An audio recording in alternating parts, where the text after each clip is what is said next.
So in this BTCC tutorial, I will be showing you how to convert USDT to cryptocurrency here on at BTCC.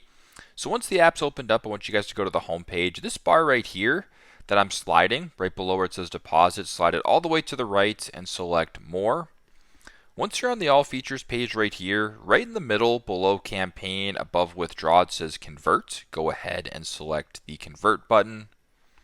Then once you're here, you can select USDT. So if we're going to go ahead and do this, make sure that USDT is selected.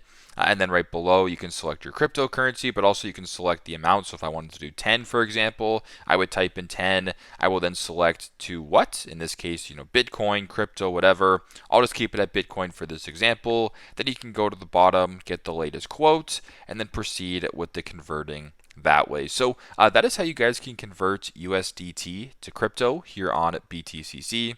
Thanks again for watching, and I hope this helps.